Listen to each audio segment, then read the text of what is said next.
Most of you probably know this already, but Mega Man 6 was the one we almost didn't get. It's actually funny, because they just kind of threw this one together, and in many ways, it is probably the most iterative Mega Man. It is Mega Man 5, but slightly worse, with one big change, and that's it. This led to a big philosophical concept, which I admit I was bouncing around in my head for a while too. And as usual, I do think it depends on the specific circumstances. If there's a game that doesn't really change or move anything of substance or significance, but is just the previous game, does it still get the same positives as the previous game, right? And that is a good question. But at the same time, so on the one hand, you could see why it wouldn't. You know, FIFA 3 that shouldn't get the same positive FIFA 2 does if FIFA 8 and FIFA 37 do the same thing, right? And there's a great example that was brought up by Hazardous on chat. But another thing to keep in mind, and we've actually discussed this before, is if each Pokemon game uses a strategy format, which has to do with 6 Pokemon and 4 moves, and that does add to the very dynamic of how the strategy works, the strategy layer of Pokemon works, then each Pokemon should get that plus, because each one still uses the same good mechanic. And you see how it's just kind of it's a back and forth thing, and we have to kind of debate this on case by case. So allow me to go ahead and say that, well, Mega Man 6's biggest flaw is the fact that it's another Mega Man game. The fact is, it's still a good Mega Man game. In fact, I could easily recommend this alongside 4 as a first entry. So I'm going to go ahead and jump into this, see if you like the franchise. It's not as polished or as pristine as 5. It doesn't have as many interesting concepts or the incredible music of 3. And it doesn't have the tightness of 2 and the passion on display of 2. It's a good Mega Man game. Nice in the middle of the road. And I mean, upcoming we've got 7 and 8, so that'll be interesting to see where those go, but I'm getting off topic. They almost didn't release this one in the States. By which I mean they didn't release this one in the States. Capcom didn't. They were like, who cares? I mean, nobody in the States actually buys Mega Man games. For those of you unaware of the particular irony here, I don't actually remember if I've talked about this in the Ruminations, but I was looking up figures, and the Mega Man X series in particular, and the Mega Man series in general, sells better in the States than it does in Japan. So, anyways, it's funny because if you're paying attention, I talked about how they pulled the plug because of bad Japanese sales in the X series, even though it was still selling decently in the States. The trend of them ignoring the state market as a consequence of whatever the hell reason there is for that, and there's plenty of reasons that could exist for that, and none of them are good. The fact of the matter is, it's not something that started with the X series. It was still true all the way back here. Thankfully, Nintendo of America was like, well, hold on. We've got this new thing. It's called the top loader, or the top down loader, or the top loader down top, or the loader bot, or something like that. I forget the exact name. Some of you are probably aware of it. Most of you are probably at least partially aware of it. It was the NES 2. It wasn't quite a SNES. It was a NES thing, and it had a few different features, and it was supposed to be a slightly better hardware. And there was something they were pushing around at about this point in time. But they were like, we need hooks. We need games we could bundle with it. What can we bundle with this? Well, let's look at games that are kind of higher end, more recent NES games that otherwise, might not come with this. And they picked out 3. And it's actually a pretty good pick. It's a good variety. They're all 3 good games. And it hits a lot of different demographics. We've got Wario's Woods, which is a puzzle game. Star Tropics 2, which is kind of an RPG and also kind of awesome. And Mega Man 6, an action platformer. That's a pretty good spread, and they were releasing this with this. So Nintendo picked this up and said, we'll publish this. We'll put out the English version of this sucker, and you deal with this. And actually, I showed this off on stream. Whoops, that's Mega Man 1. Where'd Mega Man 6 go? Someone stole my Mega Man 6. No, there it is.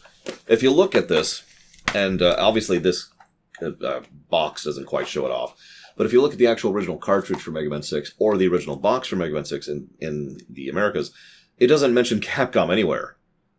Now, obviously the game does because it's still made by Capcom, but because they didn't actually push this out, this instead has Nintendo things all over the thing, which it just kind of amuses me. Anyways, I do like this artwork a little bit better than the original. I like my custom artworks for these boxes. Here, I'll go ahead and show that off briefly so you can kind of see what I'm talking about. Anyways, so we almost didn't get this game. Europe didn't get this game at all. I mean, nobody in Europe plays video games, right? It always irritates me. For however much irritation we have in the States for getting Japanese video games, and there's been plenty, Europe has always had it worse, and I've never really understood why. Like, what? So, it's okay. Europe eventually got Mega Man 6 when it came out on the 3DS. Something like 19 years later. No, 9 years later. Sorry, 9 years later. Sorry, I don't know why I added the 10 there. Anyways, whatever. One of the other factors, though, there's actually two factors and they're combined here. So, this is the second time they ran the Design Your Own Robot Master thing through Nintendo Power. And Nintendo Power was like, yeah, and they picked two winners outside of Japan. First time this happened, we have, I forget who. I didn't write down their names. But the Windman design came from someone from the United States, and the Nightman design came from someone in Canada. And Nintendo Power had been plugging Mega Man 6, excuse me. So between Nintendo Power and the contests, and the fact that they wanted to help sell the NES too, it makes sense for why they would go ahead and plonk the money down and say, okay, here, fine, let's go ahead and localize this sucker, let's go ahead and publish this ourselves. And thank God they did, because I do like Mega Man 6 quite a lot. I mean, I showed these off on camera during the stream, but I was trying to learn how to draw, and so I was learning about styles and perspectives and all that. So when I was younger, it would have been high school at this point, I was figuring out how to draw some of these, and I put these out, and you can actually see the lines. It's just notebook paper, it's just notepad paper. But I was doing those trying to learn how to do these kind of stylings. And of course, then I put them, you can see they're on cardstock right now. I cut them out and pasted them onto cardstock so I could keep them. And yes, I still have them because I'm a Dorcas. What do you want from me? I wasn't doing exactly great, I'll admit it. Because, whatever, I'm not exactly a good artist. But it was a great learning experience, and I liked going through it. And of course, I still have them because I like memorabilia. What do you want from me? Anyways, so I liked Mega Man 6. It's noticeably easier and more frustrating than Mega Man 5. Well, Mega Man 5 is hard in good ways. Mega Man 6 is easy, except when it's irritating. There's actually literal gotcha traps in Mega Man 6, which there hasn't been in most of the Mega Man series in general. The classics, specifically. So that's not a great thing. And there's several sections where it's just, here's an absolute swarm of enemies. Here. And they just enemy swarm you. It feels more like a Ghosts and Goblins game, or a Ghouls and Goblins, or a Goblins and Ghosts. It feels like one of those games instead, a little bit more. And only for certain screens, though. It's kind of strange the way they do it. Of course, by this point, the SNES was well on its way out, and, there's all sorts of problems with that, so Mega Man 6 didn't sell super well. They'd already been pushing out Mega Man X1, and they really wanted to start pushing this SNES thing, because pretty much everyone had jumped on board and said, yeah, no, the SNES is the way to go. We need to get on the SNES as quickly as possible. We need to get on a train, and we need to make Mega Man 7 happen, which my copy of Mega Man 7 is actually over there on the SNES thing, because I actually have the SNES cartridge over there. Anyways, let me look away from the mic so you can barely hear me. I'm very professional, you can tell. I've thought about getting a lapel mic, but there's a lot of issues with getting those working, and it's kind of problematic. Anyway, so I just kind of live with the mic being over there. Professional. I suppose I should actually talk about the game. I hate to talk about the narrative, because on the one hand, it feels like it actually moves the story forwards. We have this concept where, it was me, Mr. X, the entire time. And I was always manipulating Dr. Wily. And this would work a lot better if Mr. X was ever mentioned before this. It's worth noting that the Archie comics go out of their way to mention to mention Mr. X as early as Mega Man 3, to help establish him so that the impact is there when he finally has his big reveal as of Mega Man 6. And the idea is that he's this big, rich philanthropist who has his own mountain thing, and imagine Tony Stark without the engineering and technical know-how. Just the rich philanthropist who throws money at things and is trying to support the World Robot Organization, which is an organization he founded, which is actually mentioned in the manual of this very game. So, okay, sure. But because there's no build-up, it's just some random old guy who looks a whole lot like Dr. Wily. And we're left wondering in actual canon if Mr. X ever existed, which you'd kind of presume, or if Wily had just invented this persona, either in the past or in the present, in order to use him. It should probably also be mentioned for the sake of canonicity that Bass, that is to say Bass, has already existed at this point. He has to. Because at the end of this game, Wily is thrown in jail, and then in Mega Man 7, while the jailbreak is happening, we encounter Bass. And, I'm going to keep calling him Bass. And so he had to have already been invented and developed prior to the jailing. So either during 6 or sometimes prior to 6 is when that had to have canonically happened. Just interesting to think about. Anyways, so okay, sure. And then we go through Mr. X's base, and we get to the end, and Wily's like, it was me all along, spelling error. And then it's like, okay, and then we go fight Wily and we jail him. And that's kind of it. That's the whole story. Now, Mega Man games are not exactly known for their well done, in-depth story, but I do think that we've had actual moments and story beats prior to now which work better. See Mega Man 4 for a good example. And this is where that repetition iteration thing really rears its ugly head, because if not for the Cossack twist, and if not for the Proto Man twist, this twist might have worked. If this was the first time they pulled this trick, it might have worked. If it was like, aha, I am Mr. X, and Wily was a fool, and Cossack was the villain of 4, and Blues was the villain of 5, then this might have worked. But it kind of drags itself down, especially since they don't even do anything with it. So I just feel kind of blah about the whole thing. I do like one little tidbit.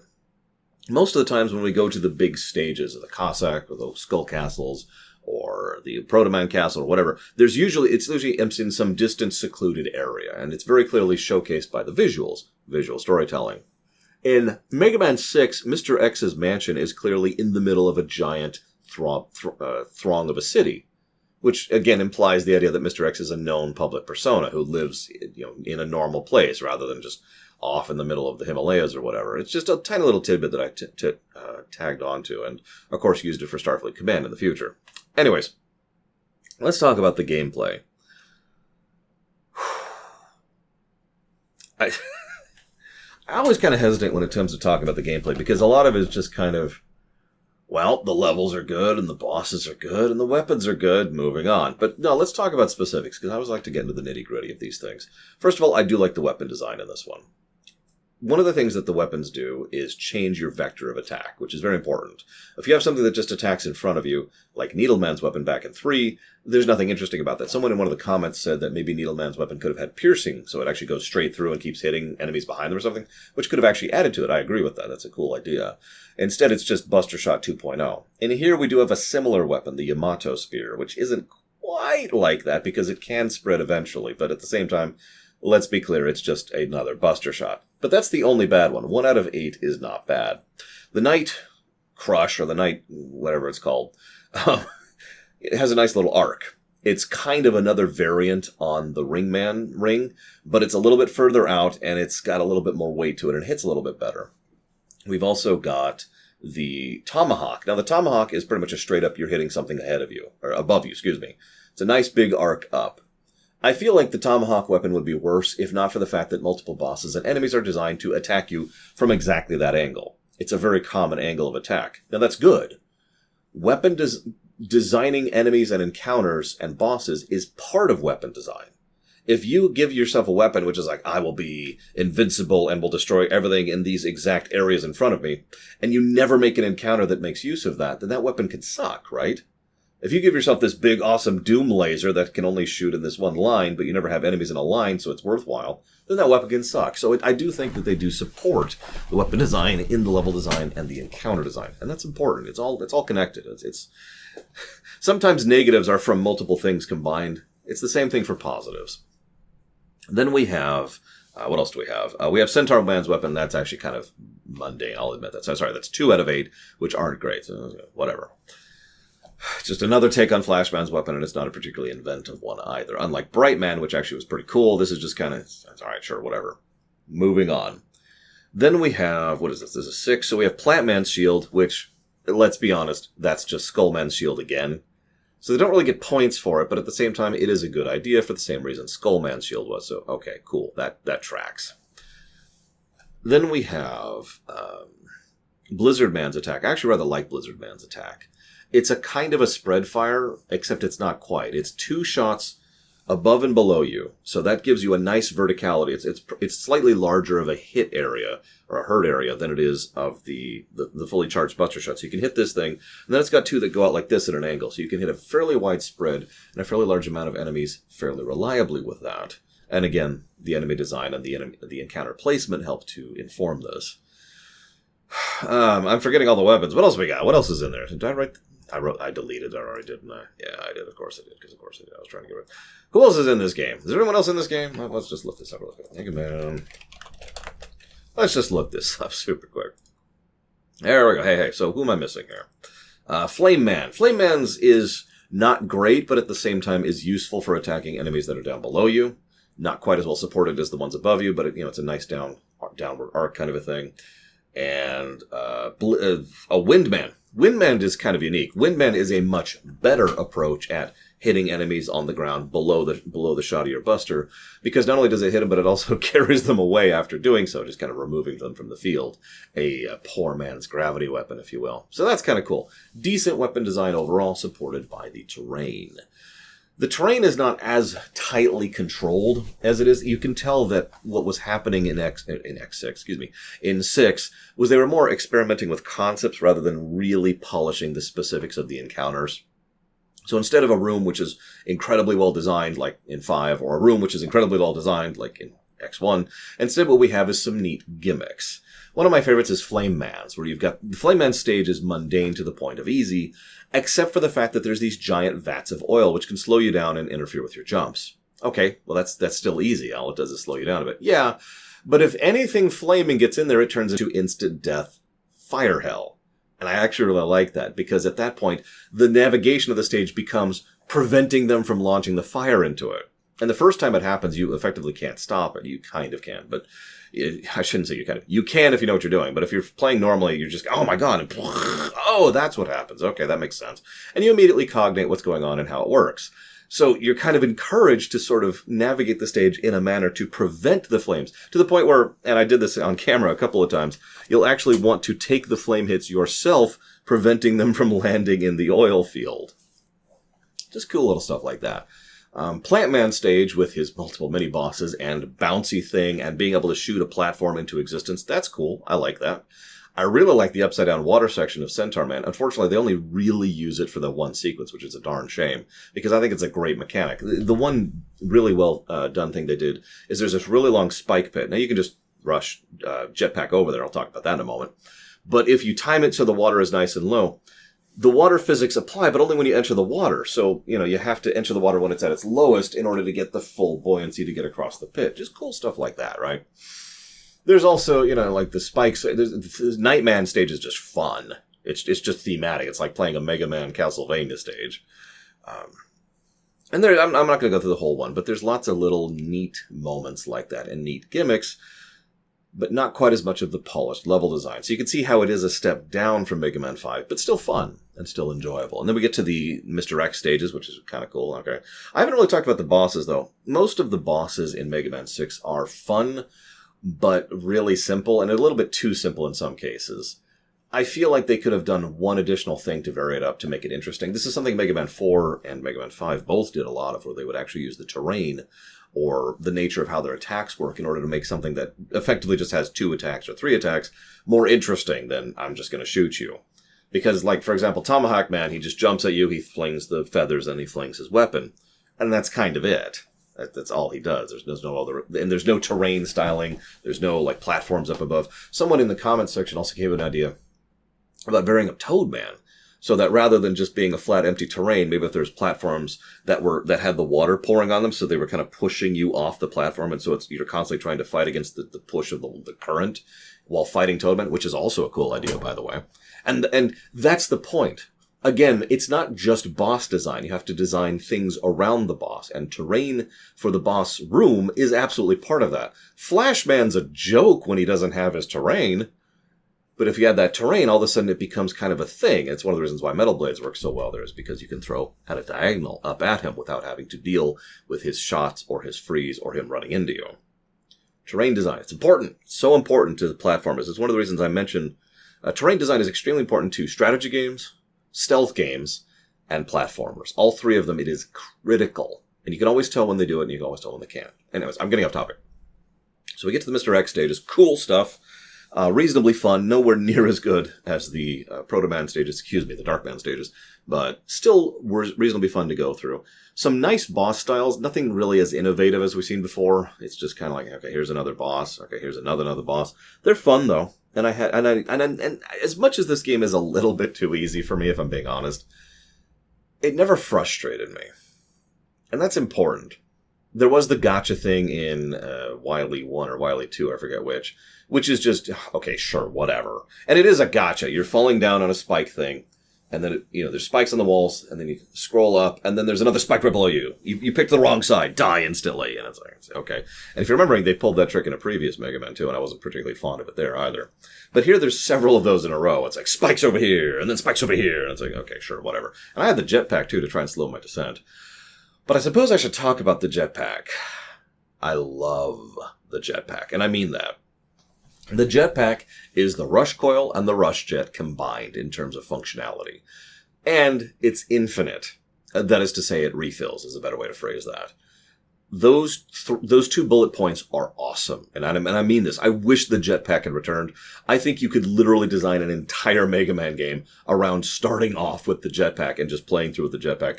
You could design a whole video game around this concept. And I mean that because what it does is it completely changes your mobility.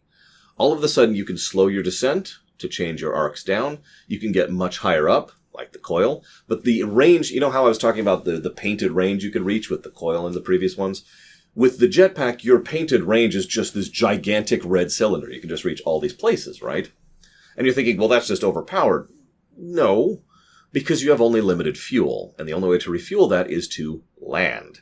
So while you can hypothetically reach anywhere in this cylinder, and the developer can design around that with the level, you, in one jump, can only make it so high, only make it so far, or only try to do so many of the loops, right? So you have to think about it. And the fact that it refills means you don't have to worry about, for example, the problem with Needleman's Doc Robot stage back in Mega Man 3. You don't run out. You can't run out. All you have to do is land, refill, and then get back into it. So you always have it, which is awesome.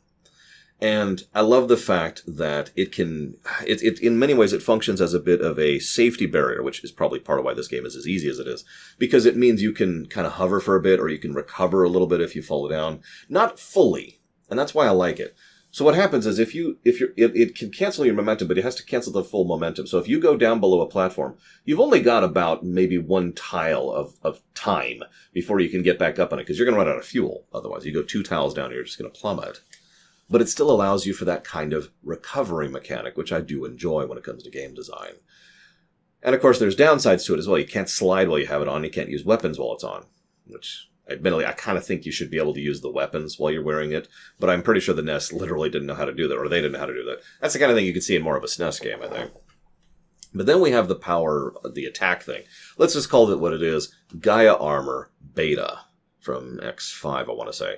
So it doesn't have the immunity to spikes like the Gaia Armor does, but what it does have is it shortens the range of your shots but makes them stronger and gives you a big old shot that can destroy stuff and just absolutely terminates anything in front of it, but also is effectively a melee shot. And obviously it's primarily used in the game to destroy blocks in order to access other paths and other methods of getting special ups or getting through the levels or whatever, but the thing that's kind of neat about the power armor is it can destroy basically anything. You know, those enemies that have those shields, or are invincible to other weapons, or go into their heads like they're mets?